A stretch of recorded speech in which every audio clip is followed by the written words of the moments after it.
Today I'm sharing with you how I created this fun and whimsical centerpiece for Christmas. Hello my friends, thanks so much for joining me. Let's get started.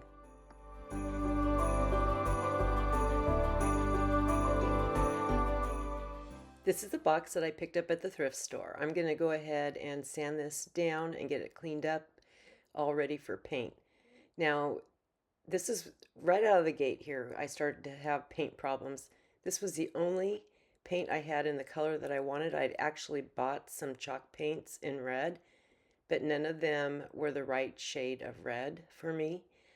So I went ahead and started with this. I ran out, went to the craft store to pick up some more, and they didn't have it in the regular finish, the regular acrylic finish. They only had it in matte, so I went ahead and got that. I thought it would be fine, but you can see here how it's like really dull, like it's matte, but it's not even, it doesn't look like the same color. So I had to seal it. I used my matte varnish, and I don't know that you can see it, but it was picking up that paint on my paintbrush. That would have smeared over, like if I had stamped on it first, it would have just drug red paint all over that.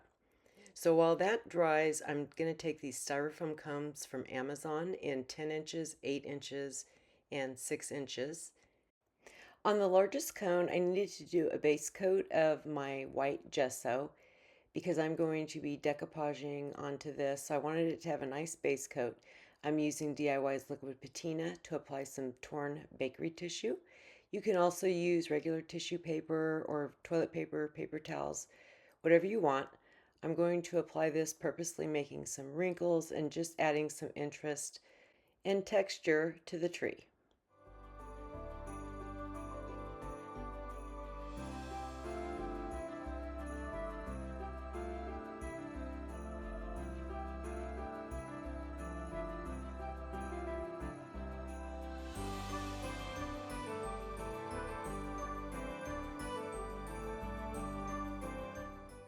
For the two smaller cones, I'm using modeling paste and a palette knife. I'm applying this starting at the bottom third, working my way from the top down to the bottom just to create that kind of like this would be the bottom layer of the branches. And then I will go up to the next section and brush that down, just slightly overlapping that first section. And then when I get that one on there, I will do the top section. I just felt like this would kind of mimic the shape and look of a tree. So that's why I just chose to do this particular way of doing it. I will leave a list of everything I used in today's video down below in the description box. Now this is a ribbon that is like little rhinestones. I don't remember where I got it, otherwise I would let you know that. You know, probably one of the craft stores. I'm not sure. But anyway, I'm going to glue this around the bottom of that largest cone. I just use Fabri-Tac glue for this. Trim off the end where it meets up and get that glued into place. Next, I'm using Puffy Paint to make little swirls all over this tree. I'm not very good with this. I don't use it very often. And I don't feel like I'm very good at freehand anything, like any type of drawings or anything. I'm just not that good at that. So I just did the best I could swirling these on there. And if I messed it up too bad, it just comes right off with a baby wipe or a towel. And you just do it again. I did have to work in small sections so that it would dry before moving on to the other side. And then I'm taking acrylic jewels in different sizes and attaching them, you know, like in between the swirls that I made. When that was all dry, I gave it a good coat of DIY's White Swan.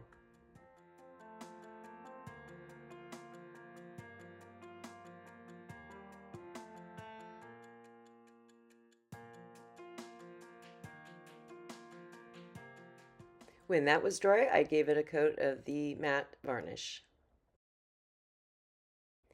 Now I'm going to use Gilded Touch Gilding Wax in Indulgent Red to go over the swirls. This was a little bit tedious. I started with my finger, but I kept smudging it onto the cone part instead of just on the tops of the swirls. It wiped right off, but it was just, just wasn't working out well. So then I came in with a small brush, and that seemed to be a little bit easier. You just have to make sure it's a small brush and be patient. Now for the jewels, I'm using Silverleaf Rub and Buff. I'm going to use my finger for this one and just go over the tops of all those little jewels.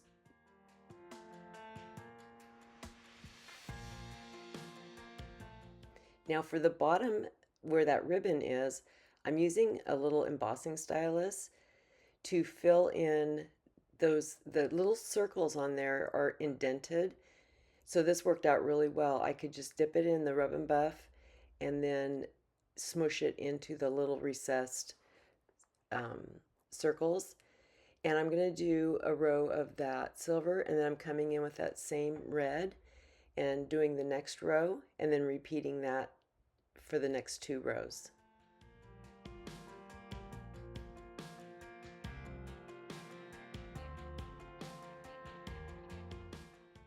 I'm going to take some Mod Podge and some diamond dust and give this a layer of really clear, glassy, kind of like snow, or it could just be like ice. So I'm going to work one section at a time, brushing on it's a gloss Mod Podge, and then adding the diamond dust.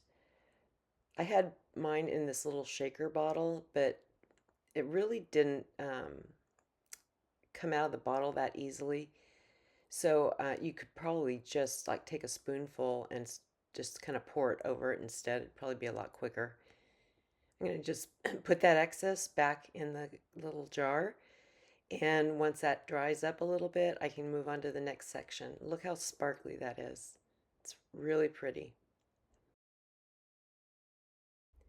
Now I'm going to add some baker's twine to the 2 smaller trees, starting at the top with a little bit of hot glue. Then I'm just going to wrap that around, hold it in place to add another little spot of hot glue, and just do that all the way around this tree. And then once that's done, I'm going to put some of those acrylic jewels on these as well.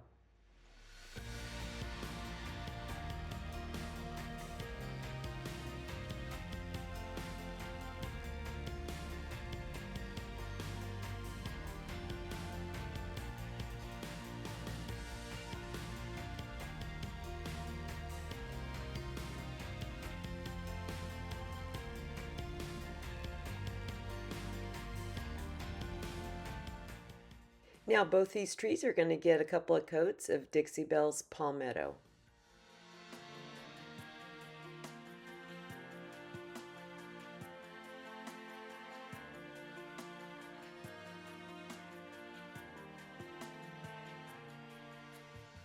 Once that was dry, I sealed them with the matte varnish. I'm using some more of that Gilded Touch gilding wax in the color Pearl for these 2 trees. Going to add that over the jewels and the baker's twine so that they will have a little highlight like the larger tree, but just different. Next, I'm going to give them each a coat of the Enchanted Shimmer. This will give them a nice sparkly shine. So now back to the box and the stamping fiasco. If you've ever tried to stamp on a slick surface, you'll know what's coming. I go ahead and lay that down. I felt it move as soon as I put it on there, but I wanted to see how bad it was because I thought, well, maybe I can just clean it up a little bit. I'm using a brayer on this also to make sure I get all of that rubbed down.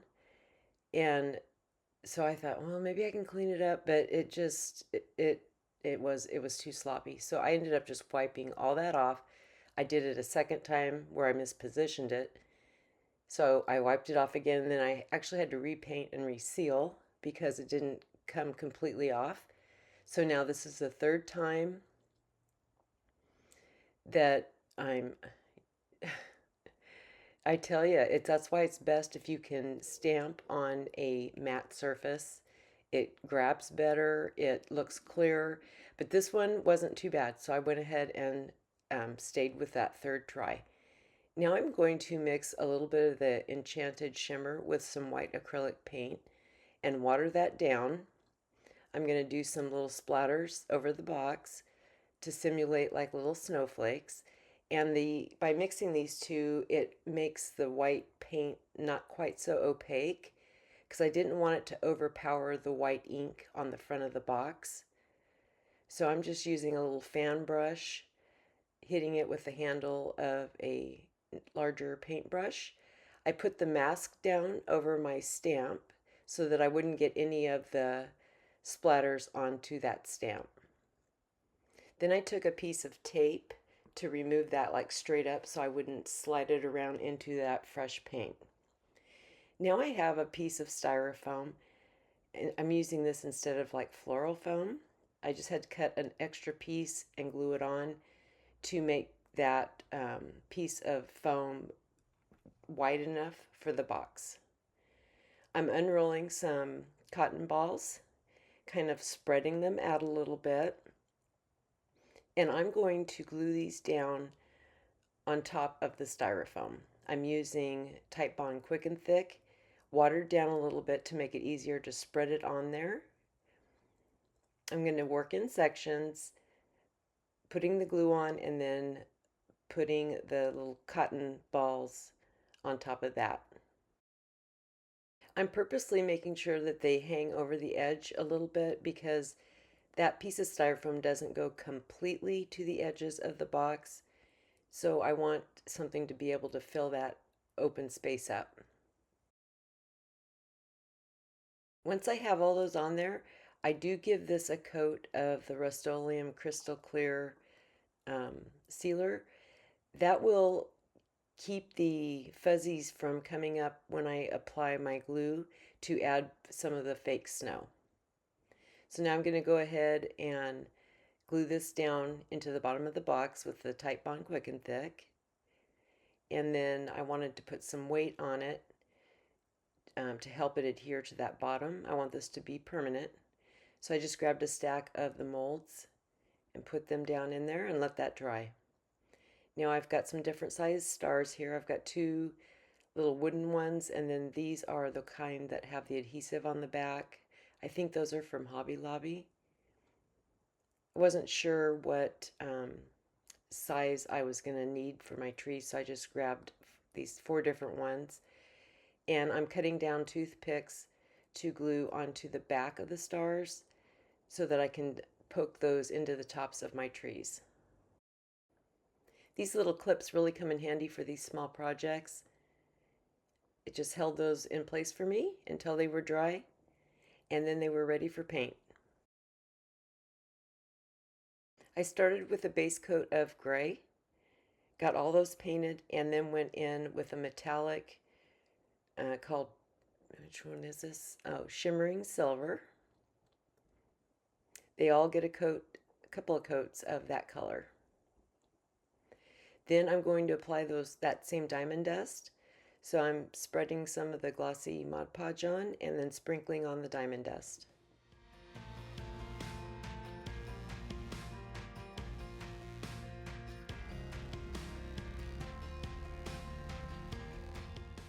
I wanted to make a couple of lamp posts, so I'm using a 1/4 inch dowel rod. I think I did it 14 inches in length, cut that with my miter shears,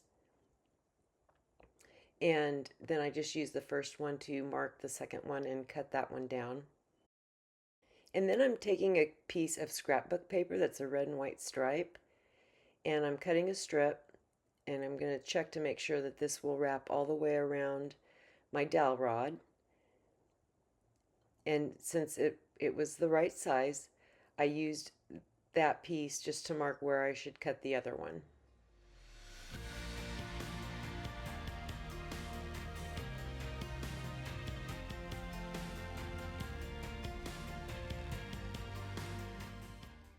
This scrapbook paper is pretty thick, so I wanted to thin it out a little bit. I'm using a piece of packing tape to tape over that and then pull it off, and it removes a layer of that paper on the back.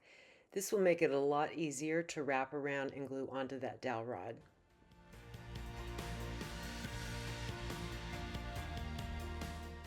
I'm using Fabri-Tac glue to just go down the center of that paper, get it into position, let it dry a little bit, and then continue gluing it, wrapping it around on each side.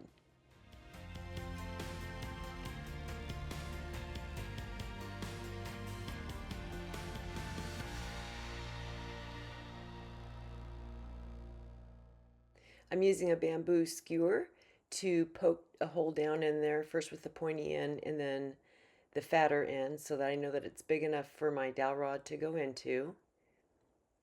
Doing this at the back of the box. I put that down in there, make sure that these are gonna look how I want them to look, and then I can add a little glue down in that hole and put it back in place.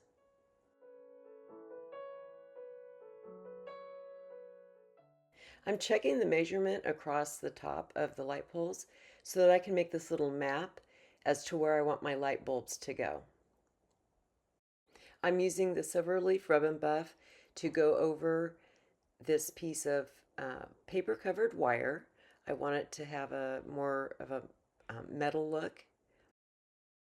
And then I'm using the My Little Christmas bulbs from Hobby Lobby, and I'm going to paint over those gold tops with the same rub and buff.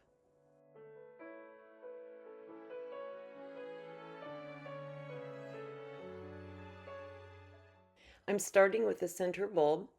I'm going to thread that onto that wire up to the middle and then twist it around to hold it in place. I don't want these to be able to move across that wire. You know, then they'd all get bunched up on one end or the other, or just all down in the middle.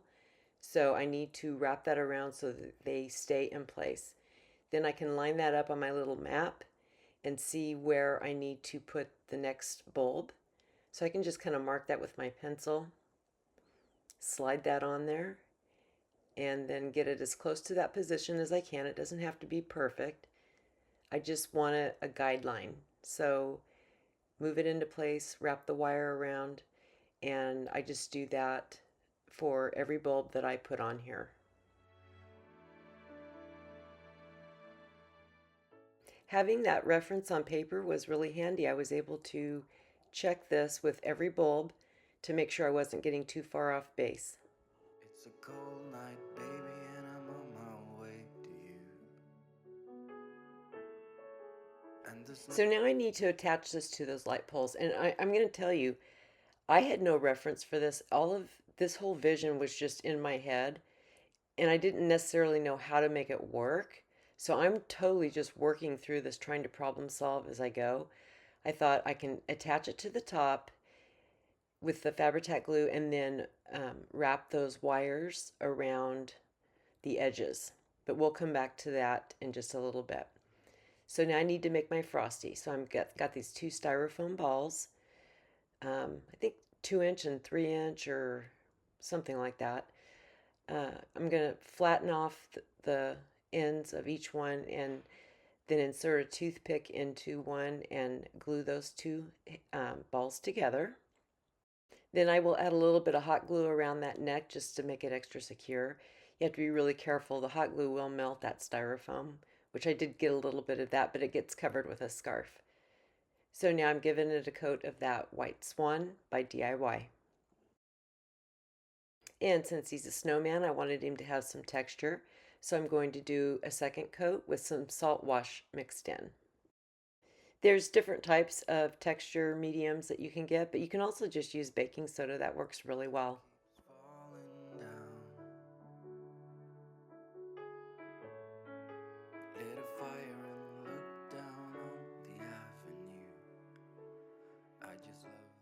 I sealed that chalk paint with the matte sealer, and then I'm going to give him a coat of that Enchanted Shimmer.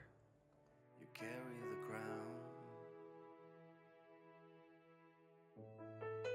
It's just me and you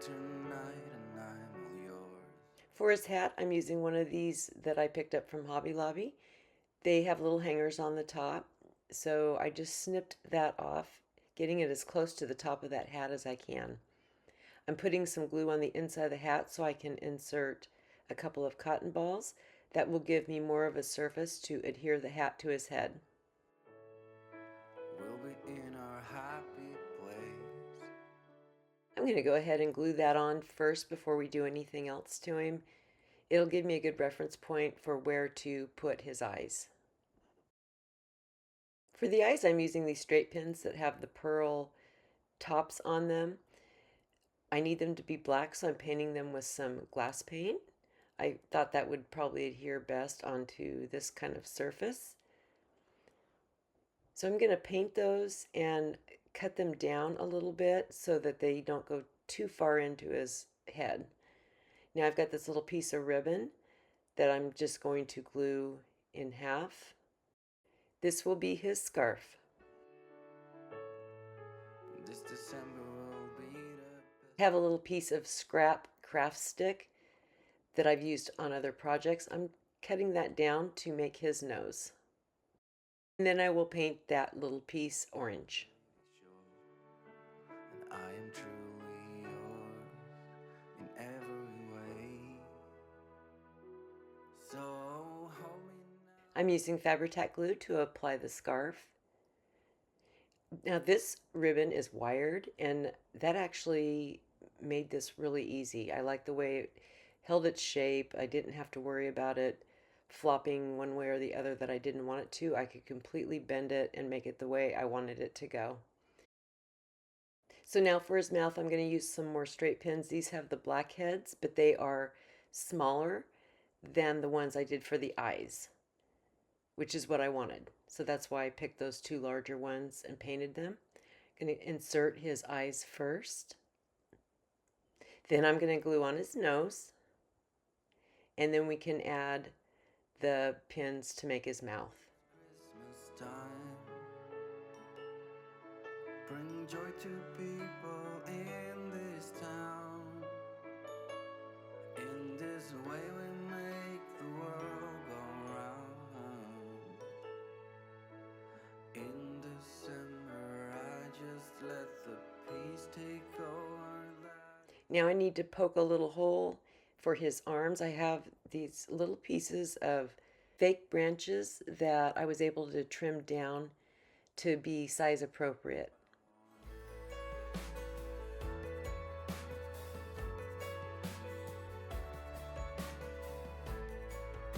So he needs some snow on his hat. So I'm using that gloss Mod Podge, putting it on the top and the brim of his hat, and then sprinkling on some of that faux snow. I think this is Hobby Lobby faux snow. I normally prefer the kind that doesn't have that iridescent sparkly stuff in it, but for this project, I thought it was pretty fitting because it's pretty over the top sparkly. So here's where I'm going to go ahead and glue down, wrap that wire around and glue it down onto the top of that lamppost. But I needed something to adhere my stars to. And I couldn't use like a flat little block or anything because that wire runs across there. So I decided to take some air dry clay and make a little ball, and that will mold down over that wire that's on there, and then I can squish it with my stars to hopefully have it in the right place to glue my stars on. And these are the larger wooden stars. I'm doing a base coat of graphite and then a coat of pure silver. I glued those little squished balls onto the tops of the posts, and I'm painting them with the gray as well. And then the poles are getting a coat of Enchanted Shimmer. So after that clay had dried, my stars were not going to fit on there right. So I needed a buffer here. I'm using those little foam tabs that you can get at the craft store. So I'm actually going to put the stars onto those tabs. I'm going to peel off that little paper cover, add some Fabri-Tac glue so it's nice and permanent, and then glue my star onto that instead of the clay ball because the clay ball had shrunk and it didn't line up properly. So now to cover the gap in between the two stars, I'm taking white cardstock, painting it silver, and I'm going to use that to wrap around each section of the stars. I had to individually measure each section to cut it to the right size because, they're on little foam pieces and they're not, like it's not perfectly aligned. So each size was a little bit different, and I wanted to be able to just adhere those to the edge of those stars. But this way I can cover up all the gaps and, to the best of my ability, cover up where that wire comes into the bottom of that pole. So that one I had to cut a little notch in it. And here's where I'm showing you. Once I custom cut each piece, I just paint it with that silver metallic paint and then glue it on.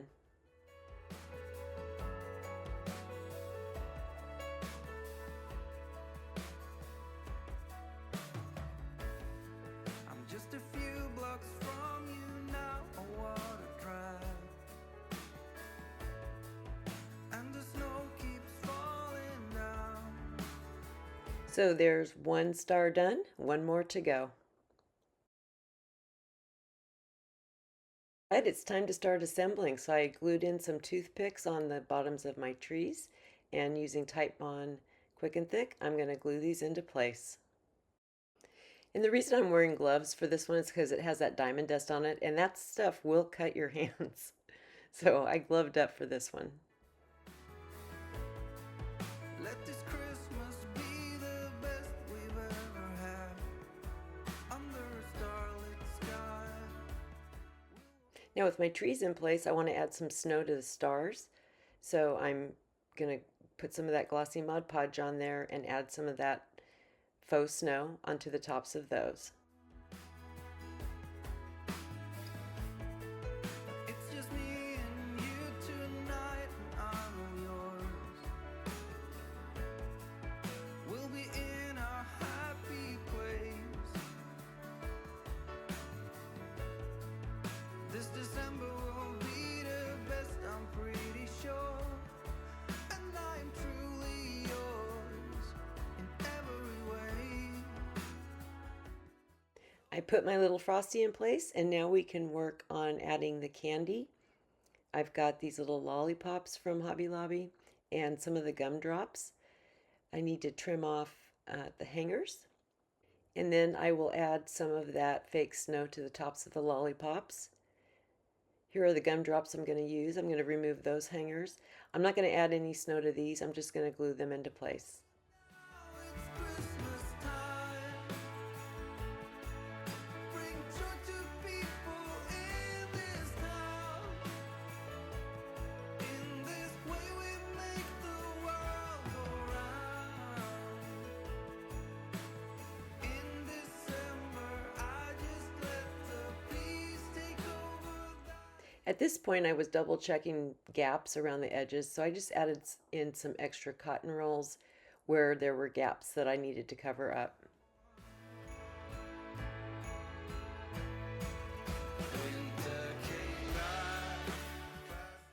So now I want to add some snow to the bottom, and I'm watering down that Mod Podge a little bit. It'll make it easier to apply onto this cotton.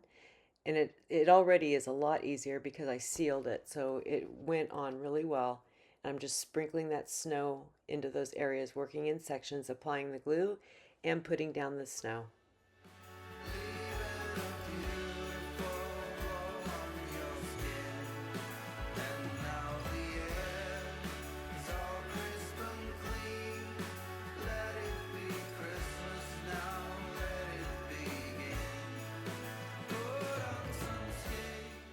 The last thing to do is glue in our stars on top of our trees. And this little sweet project is finally done. Let me know what you think. Is it too weird and just too weird, or is it kind of neat?